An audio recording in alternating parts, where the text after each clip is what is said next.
asking for the recordings of the class. So Okay. I'll just make sure that we're recording it. Acha, because then they can watch it later as per their Yes, yes, convenience. yes. You know, that's good. And these days, I feel like everything which is of value should anyways be recorded. So people can then watch or listen whenever they like.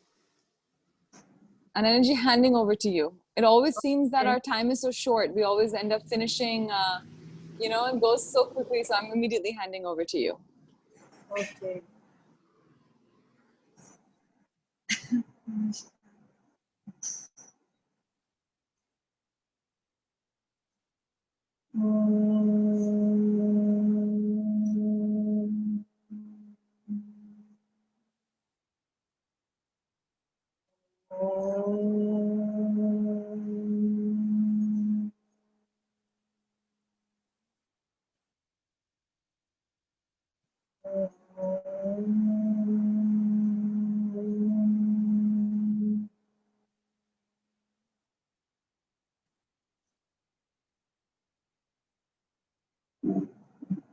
Om Shri Ganeshaya Namaha.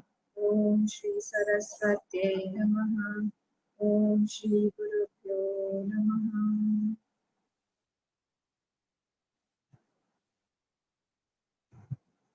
So last time we were talking about the mind, about our swabha, about the commitment, conviction, and the continuity, which leads to swadharma. Now today we will talk about what is swadharma. Am I audible properly because I'm using a new mic? Yes. Okay. So today we will talk about what is swadharma. You all must have heard this often quoted word swadharma. So this word is quoted often, but we don't know the meaning, and that is why we don't know the implications and uh, how to decide upon it, because it creates our fruits of action. According to our Swadharma, it will create the fruits of action. So now we will try to see. See there, initially I want to clarify some points. There are some things that we may not accept, but those are the facts. So let us keep it open today. Let us try to intellectually try to find out what is being talked of, and then we can come to some conclusion on later instances, later with later experiences, we can come to some conclusion. But let us not conclude everything so fast, whether it is right or wrong. I'm talking about the Swadharma point of view, because we may feel at some point that this is not very useful today, it's not relevant in modern times, and why is all this being spoken of? That we may not conclude right now. After some time, once we have gone to chapter 4, where Swadharma has been, where Varnashram Dharma has been taken in detail, at that time we can come to some conclusion after hearing that. So at present, we will try to find out what is Swadharma, who talks about our, who decides about our Swadharma, how to decide upon it. So now, Swadharma, if we say Swadharma can be decided by 4 things. Swadharma can be decided by 3 things, we can say. 3 things, okay. The first one being Shastra Prakriya. Shastra Prakriya means the scriptures. From the scriptures, we can decide the Swadharma. Swadharma from the scriptures is not very common today. Why? Because we may feel that it is outdated. But actually speaking, Swadharma, when we are born in some family, when we are born according to some varna and some ashram, that means we have inherited those qualities maybe from our parents or maybe from our past births according to our actions that we have done. Be very careful about these points. So What is that? The first point is called Shastra Prakriya. Shastra Prakriya means what? According to the Shastra, whatever the Shastra, the scriptures have told, I mean the Shastra, according to the Shastra, our Swadharma will be decided. It's not decided by me, but it is decided by the Shastra, the scriptures, according to where I am born. So the Shastra gives me some identity, and according to that identity, my duties and responsibilities are defined according to the scriptures where I am born. So the Shastra will tell me about if I am born in, so how many varnas are there and how many ashrams are there? If I ask you, how many of you know? Can somebody tell me how many varna are there and how many ashrams are there? Because this is topic related to chapter 4. So I will take there, if we continue, we will take this topic in detail there.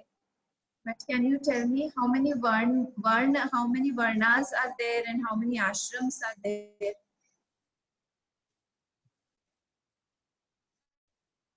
Varn? We all know this. We all know it.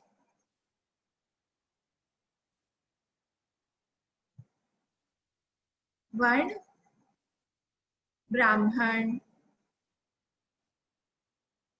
then Brahman, then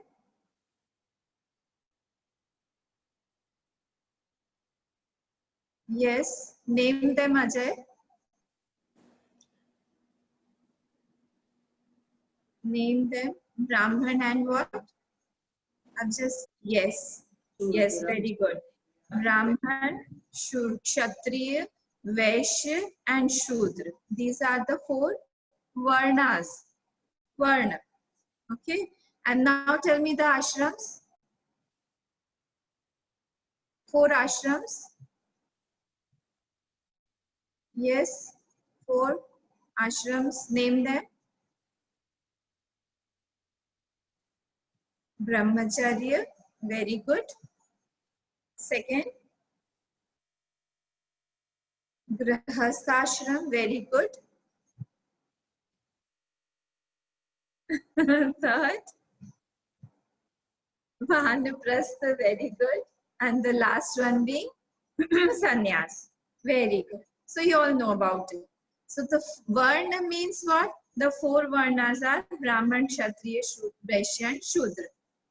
Okay, I'll take that in detail, how it is and how logically they have, our rishis and our munis and Bhagwan himself has made this, and how relevant it is in today's day also. Because this is not the topic here right now. Otherwise, we'll divert from the main topic. So according to the Varn and the ashram we are in, the scriptures has given us some rights and duties.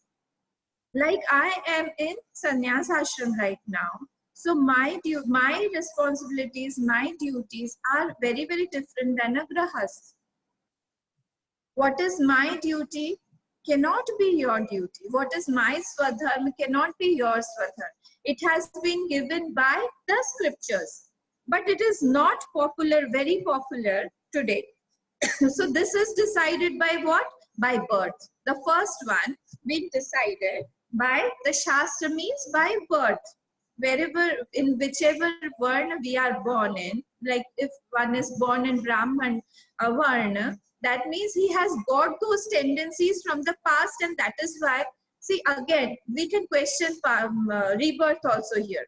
But I am taking all this as accepted facts that we know that there is rebirth. If anybody has question on rebirth, we can discuss it again. And that is why I'm saying now factually, intellectually, we'll try to see whatever it is. And later on, we can discuss upon it whether it is true or false. Let us give us some time also.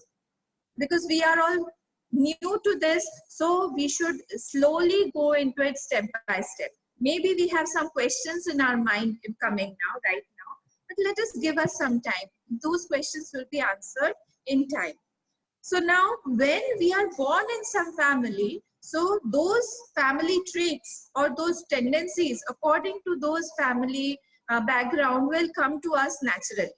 And plus we are carrying our own bags also. So when we say that khali haath aaye the, khali haath jayenge is all rubbish.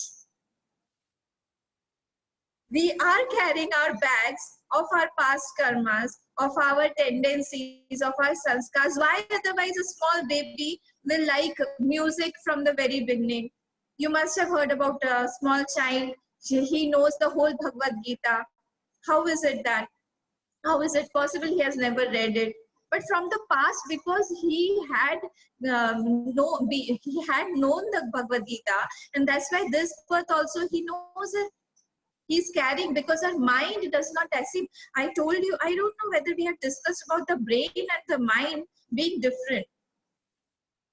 I had told you that the brain is the part of the physical body that is cremated. The brain will will become the ashes. The ashes will go into the Prithvi Tattva, this earth element, and so on. It will go along.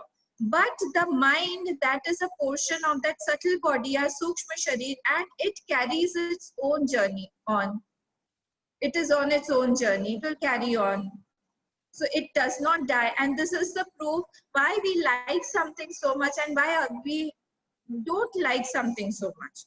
Because we are carrying those traits, those tendencies, inherent tendencies, what we can call it as vasanas or sanskars from the past birth. And according to those births, those traits, we get this birth in this life. And according to that, then what happens? This Shastra has given us some duties and some responsibilities according to our Varna and Ashram. That is called Swadharma. So a Brahman has a certain trait of mind. He likes to study scriptures and all those. I'll take those later on. But here, according to Varna and Ashram, the first thing is the scriptures will give us our Swadharma. Next is Swadharma given by the society.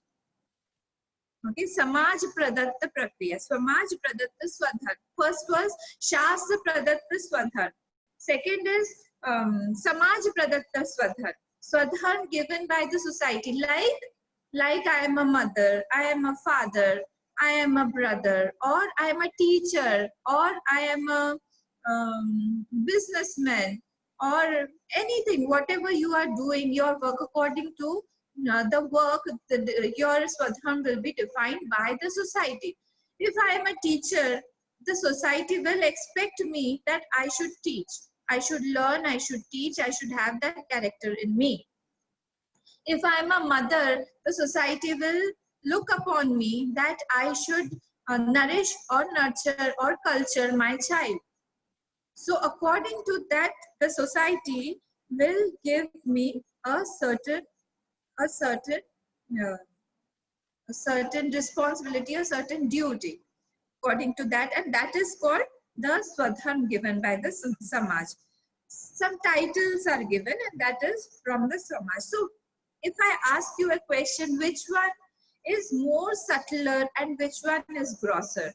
It is Samaj Pradatta Swadharma grosser, or the Shastra given is the grosser one?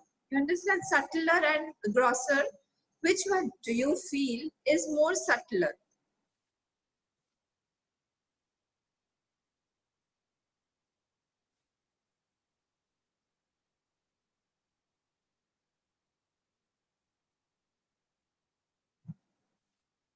Ananji, can you just repeat the question again, Ananyaji?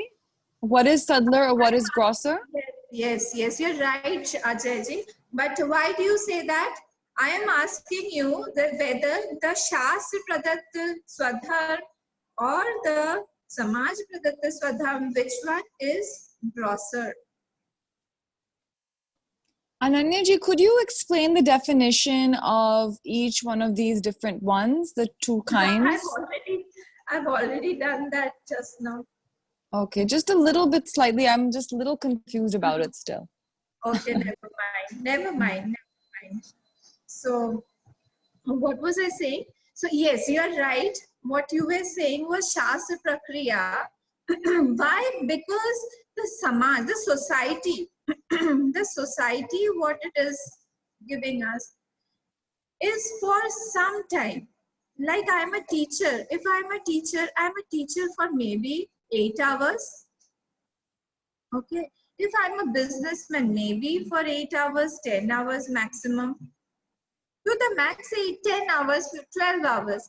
But the Swadharma defined or given by the scriptures when I am born is for the entire day, for the entire life.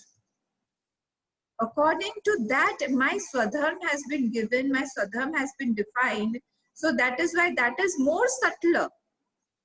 This one, Samaj Pradatta or the society given Swadharma is more gross because it is for a lesser span of time. And that is why we should be very careful in what is my Swadharma. Okay. Now, the third one is the Antaryami Pradatta Swadharma. What my Antaryami is what my heart says. What my soul says. What is my Pradatta? What it may clash the first one, the scriptures, the Swadharma given by the scriptures, Shastra Pradatta. Like I give you an example. Mirabai, you all must be knowing about her. So Mirabai was born in a Kshatriya family. In a Kshatriya family, and she was a Kshatrani, and she was married to Ranaji. So she, by the Samaj, it was, I mean, society had given her the Swadharma of a wife. And by birth, the scriptures had given her the Swadharma of a Kshatriya, fighting clan, where you have to fight and protect the right of others. But from her Antaryami portion, I mean, from that side, she was a devotee of the Lord. We all know about her. Nobody is there that who does not know about Mirabai. I hope so. So Mirabai, excuse me. So Mirabai's Antaryami Pradatta Swadharma was for her Lord, devotion to her Lord. So what is, and for that, for knowing this Antaryami Pradatta Swadharma, you have to be very pure.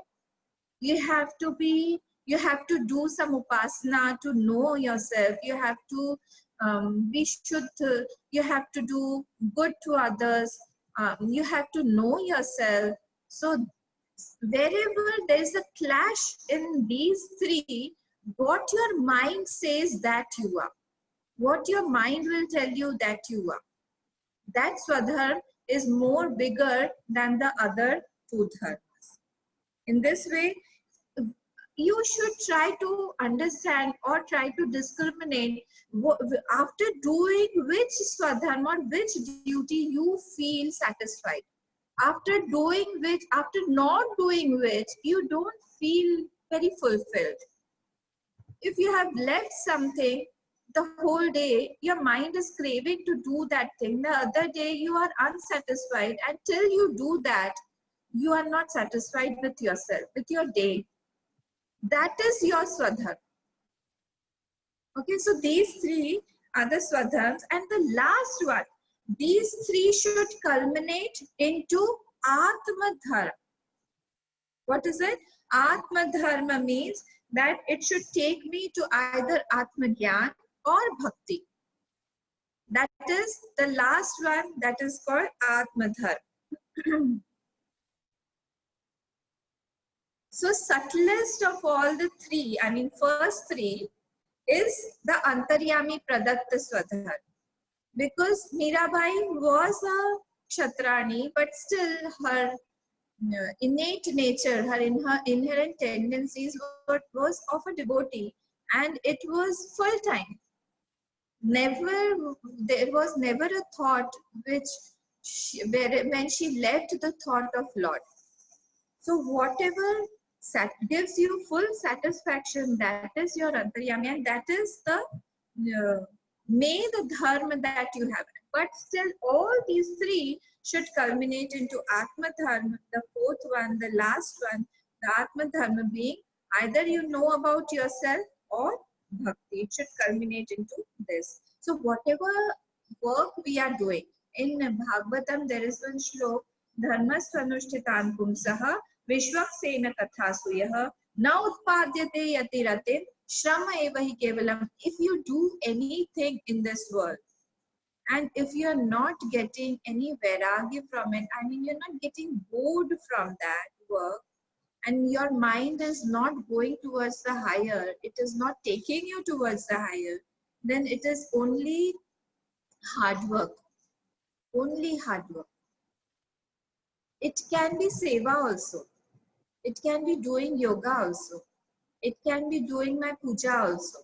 Anything that you do, if it is not culminating into this Atma Dharma, then it is useless. It is mere, what do you call, only physical hard work. Mere physical hard work. So we should try to evolve ourselves step by step from wherever we are. We should try to see what is my Swadharma. We should try to find out with these three, the scriptural, the society given, or my Antaryami given, or my Atma Dharma, Atma Swadharma. So what is my Swadharma? I should first try to find it out, and then I should try to work according to it, because only doing my Swadharma will give me satisfaction. When we do Swadharma, that Swadharma gives us fulfillment. It makes my heart very light. Otherwise, my heart feels very heavy. So, and one more thing is that every Swadharma will fight with my lower tendencies, with my lower vasanas of doing something wrong, of wrong habits. See, in Grahasthashram, I will tell you, in Grahasthashram, they have given Grahasthas so much of liberation, so much of freedom, so much of bhog they can do without anybody questioning them. They are free to go for parties, they are free to go for movies, they are free to live with anyone. But on the other hand, if a sannyasi does that, he will be questioned. If I say that I like her a lot, and I want to stay with her, I will be questioned why?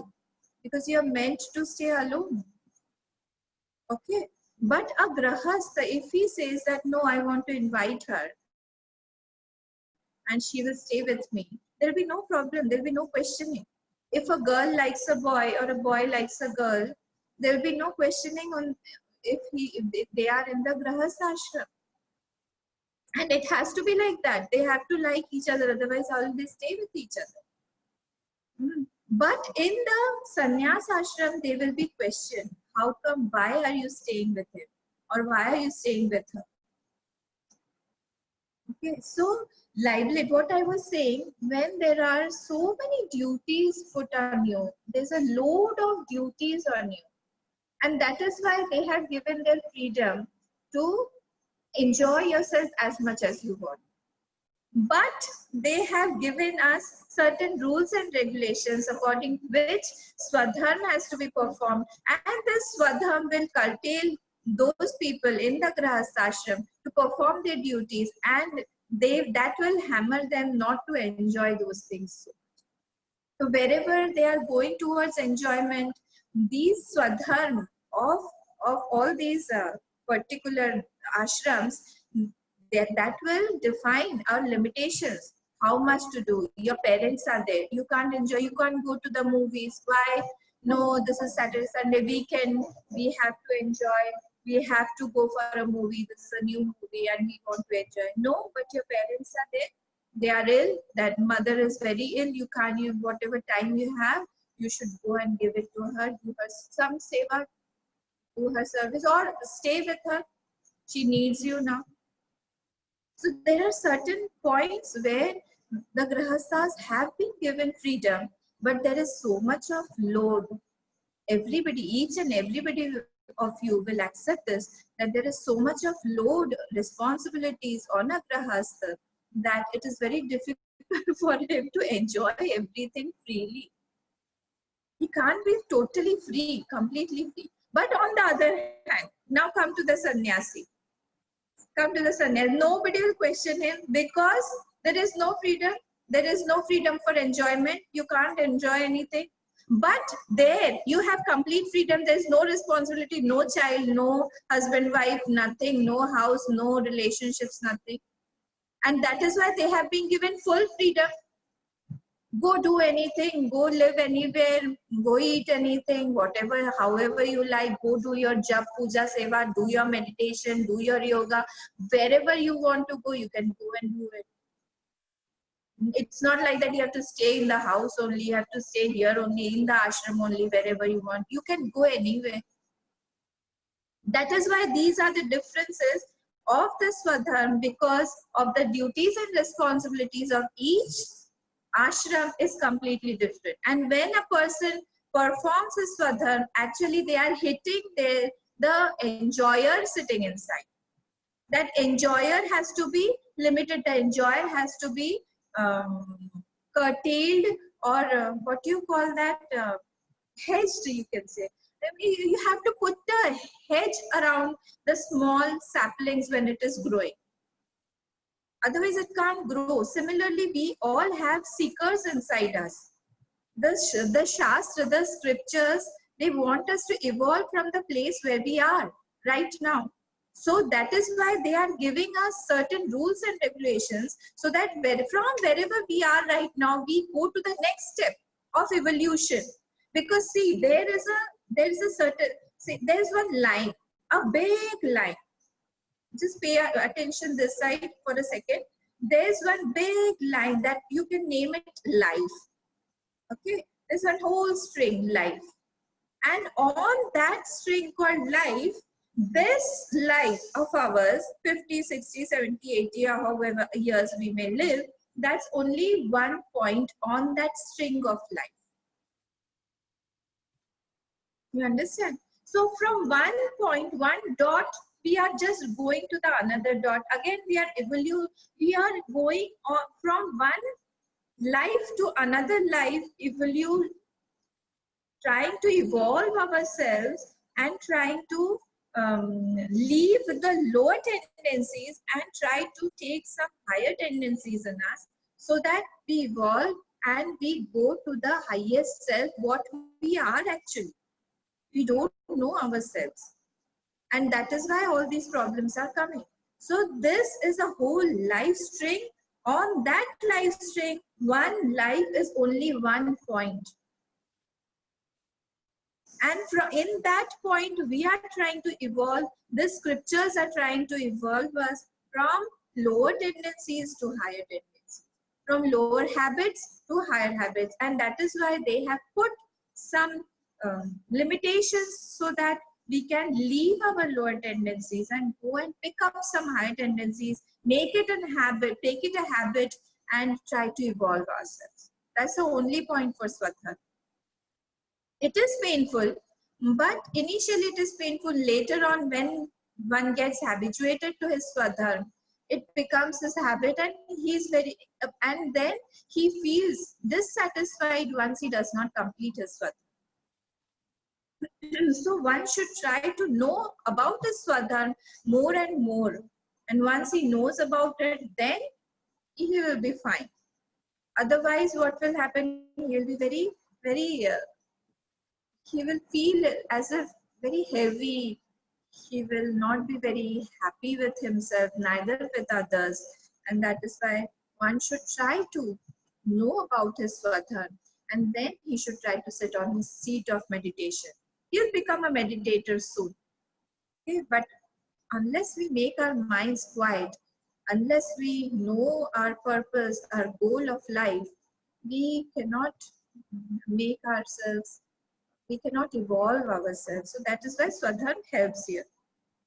So Swadharma should decrease our calmness, our calm, our krodh, our disliking people, all these things. Swadharma hits them, hits it hard on our dislikes, likes, on our calm, growth, etc. All these things are reduced when we perform Swadharma. So from secret of Swadharma is what? Secret of Swadharma is be a man of fulfillment, not a man of success. Our goal should not be to complete the task outside. Please be careful. This is a warning from the scriptures that we should not, our goal should not be to complete the work outside only. That is not called success. But then what is success? Success means becoming a man of fulfillment, becoming how much bad habits we have reduced, how much clashes, how much less clashes were there when we were doing the work, how many people liked you while you were doing the work, how much goodwill have you collected while you did the work. That is the success of a work, any task. So success outside does not mean, I tell people here also, we may have so many projects, maybe 5,000 people have come, maybe 10,000 people have come for your satsangs or for your whatever programs you have done, you have managed it very well. But inside, what did you gain? Did you gain peace of mind? Did you gain goodwill of others? Or you fought with somebody? You had good impressions about many people, but after working, did those good impressions vanish? So generally, it happens that when I met you for the first time, it was very good. But again, when I started working with you, everything got tainted. I also tainted myself with your badnesses, and you also tainted yourself with my badness. Goodness was shifted, took back seat. I don't recognize your goodnesses, and I paint you with a black colored brush. I don't like this point in you. I don't like, but initially you didn't feel like that. No, initially everything was fine. But just after completion of the work, my mind got very tainted. That's not success. That's not success at all.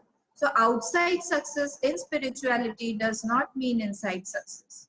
It is completely different.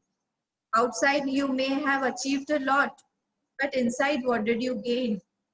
Did you gain peace of mind? Did you gain love from others? Did you gain tranquility? Did you gain goodwill of others? What did you gain? Or you gained all the bad things? You gained all whatever others. He is very bad. She is very bad. What did you gain? So we have to become man of fulfillment and not man of success. Outside success will follow us if we have these qualities inside us. So it's better that we try to increase our qualities inside, and then success will follow. So inclination and competency is not the criteria of Swadharma. Means what? Our inclination may be that I like a person a lot, but that is not my Swadharma. In my inclination maybe towards that I want to do business, but that is not my Swadharma. I want to come on and we will do some business. Okay, we'll do some business of some books only. But we can do some business. Let's enter into a business. But no, it's not my Swadharma at all. I can't do business like that. Inclination, maybe I have that inclination, but that does not give me the right to do those things according to my Swadharma. So the scriptures, the society, My Antaryami will give me the Swadharma, and according to it, I have to find out what my Swadharma is and act upon it. Otherwise, I will be dissatisfied and unfulfilled in the end. So, okay. And I wanted to tell you about the Swabhav also. Swabhav of a person. Last time we heard about Swabhav also. So Swabhav of a person means what? Swabhav of a person is at three levels. Nature of a person. Nature of a person is at three levels. It is at the physical level, it is at the notional level, and also it is at the emotional level. The three levels we can find out how our nature is, what our nature is. I may have some notion that is at the intellectual level. So notional level, I may have about something which may be right or wrong. That will define my personality. That will define my swabhav. Second one is the emotional level. So I identify to something and that will make my emotional swabhav. Like I like somebody, I like some teacher, or I like my Bhagwan. So those things I will have it in me and my swabhav will change. No, no, no. He likes to do like that, so I also should be like that. My Gurudev was very punctual, so I also have to be punctual. Like those things. So whomever we love, we try to emulate them, we try to copy them. That is at the level of emotional level. And at the level of physical level, how to define my swabhav? We have got how we act upon. That is our swabhav at the physical level. So Bhagwan is saying that swabhav is developed in many birds. And how is it developed? It is developed through constant practice. We practice. Initially, we may not like it, but when we keep doing it, when we continuously strive towards it, and then our swabhav is built. It happens for bad habits also. Same thing, same rule goes there also. If suppose first puff nobody likes, they cough, and first sip nobody likes, but slowly they get used to it. They are okay. So similarly here also, Swabhav, it is due to many past births and many habits. Yes, no. Swabhav is different and sanskar is different. Swabhav makes sanskar. Swabhav is habit, and sanskar is are the tendencies. Okay, so sanskar are the tendencies, and swabhav is the habit. So swabhav is developed in the births together, and it is very difficult to change. Swabhav is very difficult to change. It can be changed, but you need real guts to change your swabhav, because we only have made those things. So this was it. So everyone, we have to try to inculcate slowly our Ishwar Bhakti, our Seva, nature of Seva, nature of service, our good tendencies, seeing goodness in others. And Swadharma is something like we can say, it releases us, it frees us from some negative thoughts. Swadharma frees us from some negative thoughts. So like my Swadharma is that I should do satsang, I should do swadhyaya, I should study, I should do puja and everything. So if my inherent tendencies are that I want to talk a lot, I want to use my mobile a lot. But if my swadharma is doing puja, taking classes and all, so I won't have the time to go and talk on the phone so much. Like these days, I'm so busy in these times of lockdown and this pandemic time. So because of the online classes and all, so we have really become very busy. There is no time left to even see the WhatsApp messages or the mails and all those things. I have to take out time for those things. Naturally, your tendencies are tailored by Swadharma. So it is a Vasna exhauster. My Gurudev used to say that Swadharma is a Vasna exhauster. If you want to exhaust your Vasanas, the Swadharma will help you. Because it is very difficult to understand it as it is against my Vasanas. Swadharma is a little bit difficult. But Antaryami and Vasana and Bhokta, they are completely in opposite directions. They work in opposite directions. My Antaryami and the Vasanas work in opposite directions. So one has to correct himself for doing his Swadharma. So when one does Swadharma, he has got a lot of time for himself. Because naturally the habits are there, so habits are curtailed, the habits are chiseled, so he will have a lot of time for himself to do whatever he wants to do. So Swadharma actually frees us from many other things. Now his mind is available for bhakti, his mind is available for seva, his mind is available for reading, his mind is available for higher things. So he can do whatever he wants to do and correct himself. So it makes Swadharma actually makes a heart softer. Because when you curtail your enjoyer, which is sitting inside you, enjoyers, when you enjoy something a lot, actually you're making yourself very hard.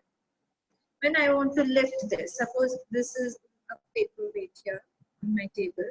You want to lift this, it's really heavy. So if you want to lift it, I have to lift it with all my fingers, and you have to the fingers have to be very hard. If your hand is very soft, it will go like this. You have to become very hard to enjoy or to hold something.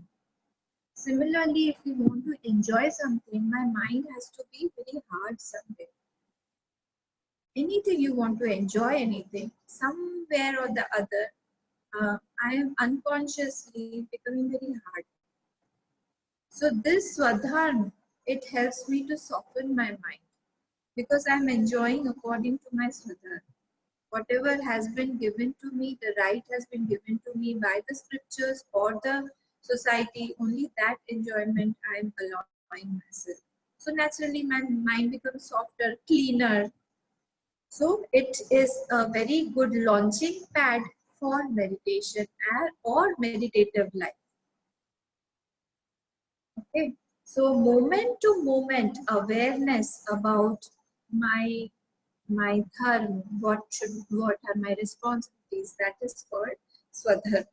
And I'm not meant to take sorrow or joy from this matter or eke out some sorrow from this issue or excitement from this issue or I can't get close to this person too much. All these are defined by Swadharma. It makes us very light, it makes us softer, it gives us fulfillment in the end of the day. So you'll have tremendous energy, you'll have tremendous time left for yourself for involving in good, in higher works. So Swadharma helps us a lot in this. So my time is over now. It's 5:15. Anybody of you has any question, you can ask me. Otherwise, we can. Actually, I had a question about Yes. finding our Swadharma. Will we talk about that next time? About how we can use some certain things to finding our purpose, and if Swadharma necessarily means job or can it mean something else? See, it means, see, all the three categories that I defined. First one was by scriptures. So scriptures will define my Swadharma. Second one was from the Samaj, society given Swadharma. So according to my profession, according to my, whether I am a married person or unmarried or whatever, if I have my spouse or my children, according to those, I have been given some title that will define my Swadharma. So, and then the third one was Antaryami Pradatta Swadharma. Antaryami, like I gave the example of Mirabai, you can take any example like that. So even after being,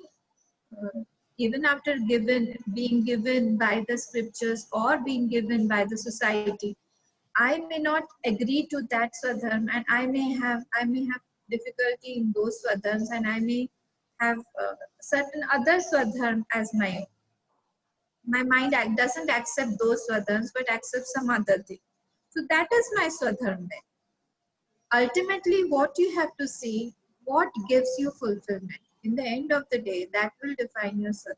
What gives you fulfillment and what doesn't satisfy you. If you don't do that work, what will give you unfulfillment, dissatisfaction. Like when I leave my puja, I don't feel good. Sometimes it happens, the whole day I'm struggling for time, and in the end of the day, I'm so tired. I just do Panchopchar puja. I offer deep naivedya, flowers, and I do aarti, and I just prostrate and I go to bed. But at the end of the day, somewhere my mind is not satisfied. I did everything. But this thing for which I left everything for you, and I couldn't give you time. That is very dissatisfying. So for everybody, it is different things. I can't describe because it is subjective. It's not objective. Subjectively, one has to find out what is this Swadharma. What will be dissatisfying in your life if you don't do that? That is your Swadharma. Okay, Namami? Got it. But I think this is quite a deep topic of Swadharma and an important one also. It is, and that is why Bhagwan has taken this in, I'll tell you the shlok number also. And he says, Sadrisham Cheshtate, this one, 33rd was in chapter 3 was about Swabhav. He talked about Swabhav. And then he talked about 34 and 35 on Swadharma. That indriyasya indriyasyate rag dvesha vyavasthito tayarna vashamagatche tau yasya paripantino.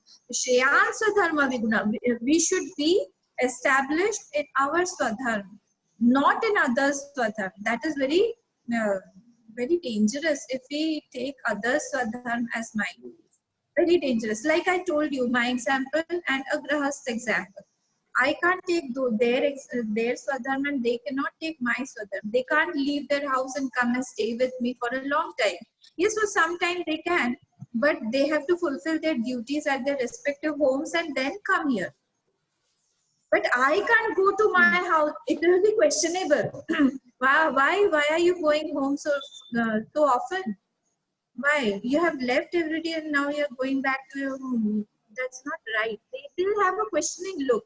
Oh, I see. You're still in contact. You go every month to visit your parents. Oh. But if a Grahas does that, he should, because it's his Swadharma. He can't leave. So everybody has got different Swadharma.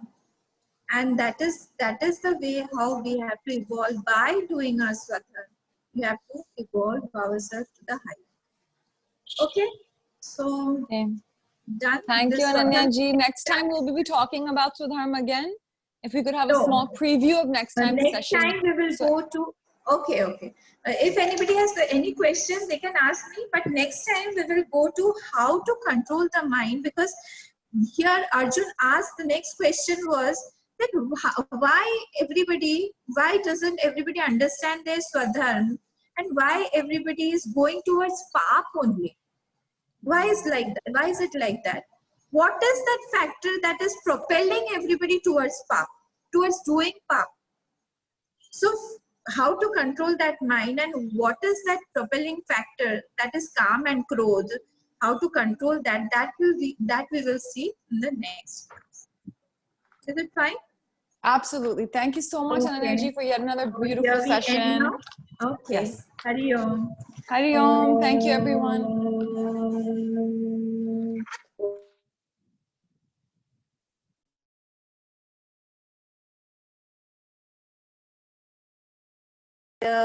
पूर्णमेवावशिष्यते।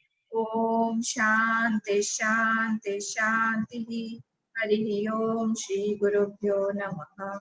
हरिः ओम। Okay, thank you everybody. Bye, see you. Hari Om.